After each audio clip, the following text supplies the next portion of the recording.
2 करोड़ 20 लाख का इनामी और देश का सबसे दुर्दांत माओवादी मिशिर बेसरा भले ही सलाखों के पीछे पहुंच गया,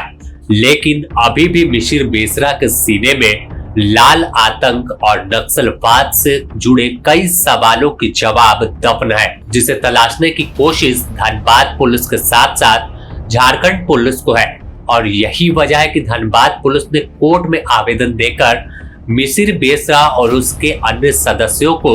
14 दिनों पर रिमांड की मांग की है।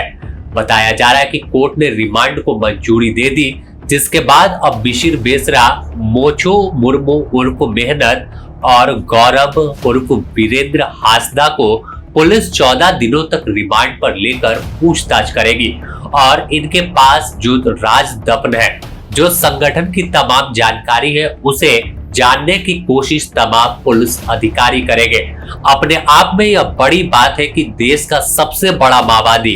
एकमात्र पोलित ब्यूरो सदस्य मिशिर बेसरा बीते 29 तारीख को यानी 2 दिन पहले गिरफ्तार हो गया। धनबाद और गिरिडीह के सीमावर्ती इलाके से एक स्पेशल टीम ने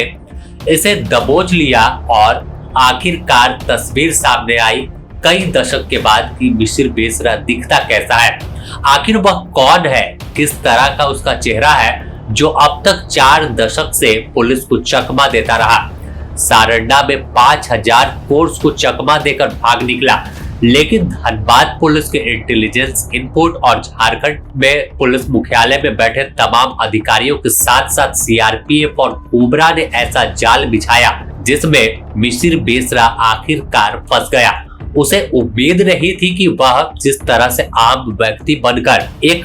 साधारण सी गाड़ी से अपने गिरिडीह इलाके की ओर बढ़ रहा है, वहां उसे कोई पहचान पाएगा। लेकिन सूचना इतनी सटीक थी कि देर रात करीब 9 बजे उसकी गिरफ्तारी हो गई और गिरफ्तारी के बाद उससे जब तलाशी उसकी ली गई तो उसके पास AK-47 और कारतूस समेत कई सामान बरामद किए गए। बताया जाता है कि मिशिर बेसरा पर झारखंड में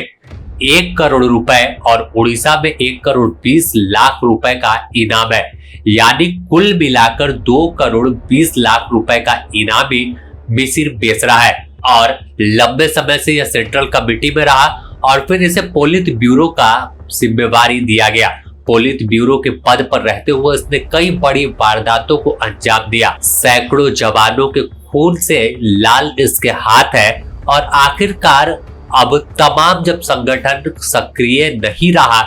निस्त नाबूद सुरक्षा बल के जवानों ने कर दिया, तो संगठन का पैसा, हथियार और कई सामान है जो अभी भी अलग अलग इलाके के जंगल में जमीन के नीचे दफन है, जिसकी जानकारी सुरक्षा बल के जवान जानने की कोशिश कर रहे हैं। माओवादियों के संगठन में नेटवर्क, हथियार की आपूर्ति हो, सक्रिय दस्ता या शहरी मॉडल के साथ साथ सहयोगी के संबंध के बारे में पूछताछ की जाएगी कि आखिर तमाम हथियार कहाँ है, कहाँ से हथियार पहुंचता था,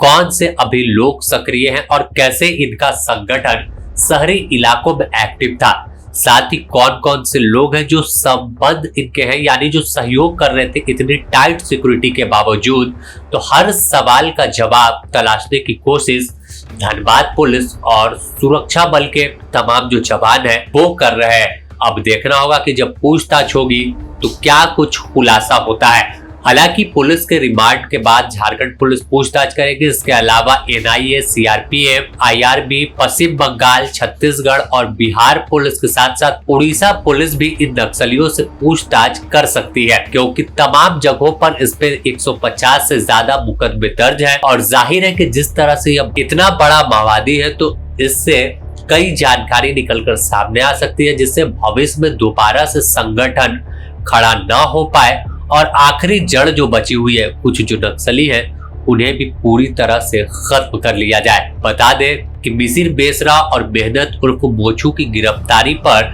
2 करोड़ 35 लाख रुपए की राशि बंटवारा नियम अनुसार होगा। इस अभियान में शामिल CRPF की कोबरा बटालियन और जिला पुलिस को 50-50% के अनुपात से पैसे का भुगतान भी किया जाएगा। यानी जिस तरह से बड़ी उपलब्धि पुलिस ने दिखाई है और लंबे समय से जो आपराधिक वारदात को अंजाम दे रहे थे, उन्हें हमेशा के लिए अब सलाखों के पीछे भेजा है।